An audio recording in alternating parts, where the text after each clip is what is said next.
Gabinete de Guerra da Rádio Observador é um espaço dedicado às guerras em curso, uma na Ucrânia, outra na faixa de Gaza. Contamos hoje com a ajuda do Jorge Rodrigues, oficial das Forças Armadas, esteve em várias missões internacionais e é agora coordenador de risco geopolítico da Porto Business School. Jorge, muito boa tarde.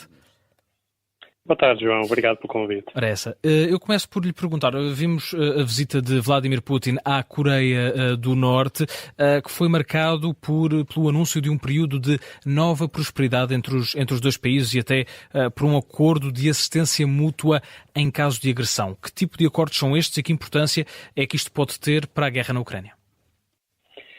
Ora bem, João, a especialidade de Putin desde o início do conflito tem sido a guerra das percepções, mais do que propriamente atos concretos em que o sucesso não tem sido tão elevado como ele naturalmente esperava desde o início. Na questão das imagens, das mensagens, aí sim tem conseguido de alguma forma ir passando com algum sucesso essas ditas percepções. Estamos a falar da primeira visita desde 2020, logo tem bastante significado. Vimos uma recepção e até um abraço público de Kim Jong-un, também algo extraordinário. Kim, inclusivamente, falou em público, que também não é normal.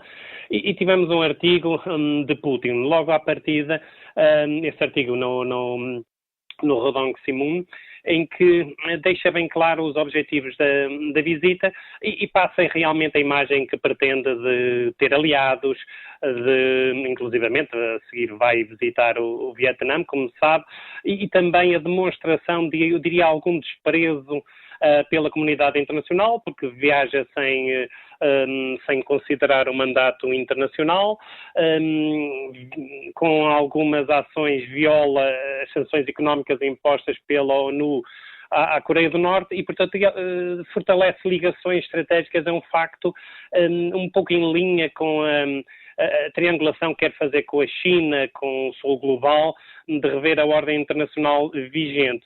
Ou seja, se por um lado a Rússia verdadeiramente retira nada de essencial desta visita, por outro lado, não só proporciona à Coreia do Norte uma oportunidade de protagonismo internacional que não o teria de outra forma, mas também demonstra, como dizia há pouco, que é capaz de ainda se mover e desenvolver contactos a nível internacional. O acordo, concretamente, e respondendo à segunda parte da questão, é verdadeiramente um acordo de assistência militar, não podemos fazer confusão com algo de defesa coletiva, como tem, por exemplo, o artigo 5º do Tratado da Organização do Atlântico Norte. De alguma forma não transmite o mesmo tipo de empenhamento e vinculação, assume realmente uma ajuda mútua face a agressões de terceiros e deixa bem claro que é em relação a terceiros e, portanto, não é uma ameaça, e desenvolve cooperação técnico-militar, ou seja, só se torna particularmente relevante caso venha a haver algum tipo de alteração. Caso contrário, exatamente o que a Ucrânia tem vindo a assinar com outros países e, portanto, não se torna particularmente, em abstrato, nada de muito grave. Saliente, e apenas para aditar nesta questão, estamos numa fase em que a Rússia admitiu uma revisão da doutrina militar e nuclear russa, aí sim poderá ser um fator determinante para a evolução do conflito.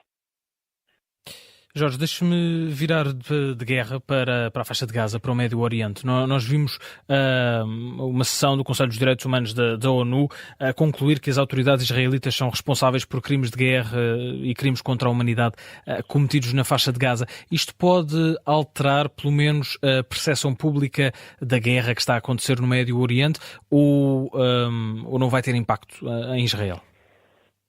Vai ter impacto, João. Vai ter impacto e vai ter impacto elevado até no momento em que Israel, naturalmente, no plano interno e externo, no plano político, como sabe, com algumas dificuldades para Netanyahu em manter o poder no plano externo, a pressão que tem sofrido dos aliados, em particular dos Estados Unidos, naturalmente que mais uma ação internacional acaba por criar instabilidade e dificuldades. Poderá ser usada para, como um inimigo útil, um adversário útil, por antes assim, porque de alguma forma as Nações Unidas têm sido vistas como não friendly para Israel. Nesse sentido, poderá até funcionar um pouco ao contrário. Há, de facto, crimes muito graves que devem ser considerados, não são justificáveis à luz da lei da guerra. Há algum tipo de violações dos direitos humanos, mas a verdade é que colocar como crimes de guerra é uma coisa, e são ações concretas que devem ser denunciadas. Crimes contra a humanidade e de extermínio, como refere o relatório, poderá ser mobilizador da opinião pública interna israelita, porque isso já configura, e de acordo com o artigo 7º do Estatuto de Roma, portanto do Tribunal Penal Internacional, que o Estado teria que ter uma política sistemática contra a população civil de extermínio, que é o que refere o relatório. Ora bem, isso é uma zona cinzenta e que deixa demasiados fatores dúbios em que as opiniões jurídicas se dividem. Se estivermos a falar dos princípios de necessidade, a distinção, precaução, proporcionalidade, há de facto aqui questões que devem ser relevadas. Outra coisa completamente diferente é ações sistemáticas de extermínio. Portanto, nesse sentido, irá definitivamente criar algum tipo de dificuldades ao regime israelita, mas também poderá ser mobilizador a nível interno. Eu fiquei curioso com esse termo que o Jorge usou, a mão friendly da ONU para Israel, porque a ONU não está a ser firme o suficiente na condenação deste tipo de crimes e de incidentes? A ONU, um pouco por pressão dos extremismos na região, que há muitos de um lado e do outro, mas também um pouco por culpa própria. A verdade é que se coloca numa situação que eu não diria muito fácil. Aquela posição de sensibilidade, de servir de mediador, de pacificador para uma organização internacional que não tem o poder de facto, e relembramos que o Conselho de Segurança é perfeitamente bloqueável, não há propriamente um instrumento que a ONU possa utilizar dentro do sistema político internacional, que está completamente anacrónico e datado. Relembramos que foi montado no pós-Segunda Guerra Mundial, e apesar do Tribunal Penal Internacional procurar de alguma forma assumir esse papel, verdadeiramente não tem a capacidade de impor algum tipo de ação concreta perante os Estados. Portanto, tem que utilizar outro tipo de poder, um soft power, em que não crie, de facto, barreiras e adversários de forma tão extremada que depois não pode servir e preencher o papel de mediador, que é verdadeiramente aqui o que está em causa, principalmente por algumas questões de falta de sensibilidade de declarações ao longo do período do conflito. Queria fazer-lhe também uma pergunta sobre o possível alastrar do conflito no Médio Oriente. Nós temos visto navios atacados pelos rebeldes Houthi do Iémen a afundarem-se no Mar Vermelho. Têm sido incidentes recorrentes. Temos também visto muitos ataques na fronteira entre o Líbano e Israel com o Hezbollah. O risco de alastrar este conflito, deixar de ser praticamente interno entre regiões palestinianas e regiões israelitas para outros atores no Médio Oriente, é real? É um risco que ainda existe, ou com o prosseguir da guerra esse risco vai diminuindo?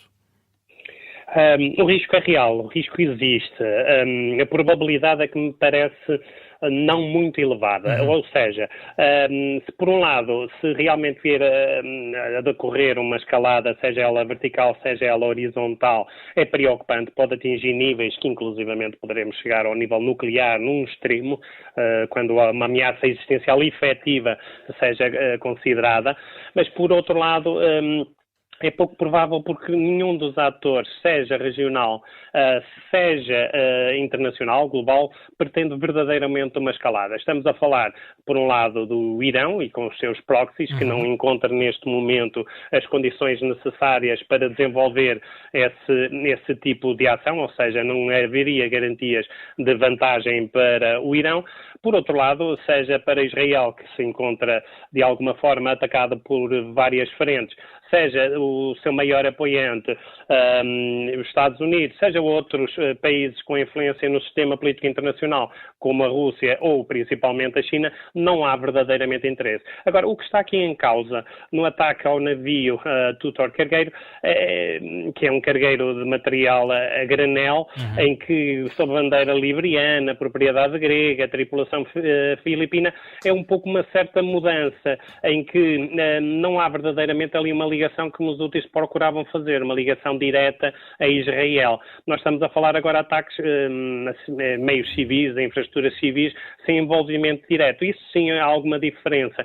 E apesar da maior operação naval dos Estados Unidos pós-Segunda Grande Guerra, é verdade que os ataques continuam. Já houve outro cargueiro, este é o segundo navio comercial a ser afundado, já tivemos o desvio do Galaxy Leader e, portanto, isso sim é preocupante porque acaba por demonstrar uma maior eficácia operacional dos drones e mísseis, que serão melhores e fornecidos pelo Irão, e que acabam por também enquadrar uma justificação dos úteis para consumo interno, para o insucesso político-administrativo nas áreas do Iémen que controla, mas também ganhar um pouco de posição como proxy de relevância do Irão. Portanto, poderemos ter ações coordenadas, mas também poderemos ter ações um pouco individualizadas e assim poderá ser perigoso, visto que qualquer ação, seja no Mar Vermelho, seja no Líbano, poderemos ter um escalar por uma ação menos ponderada, uma ação mesmo ao nível tático.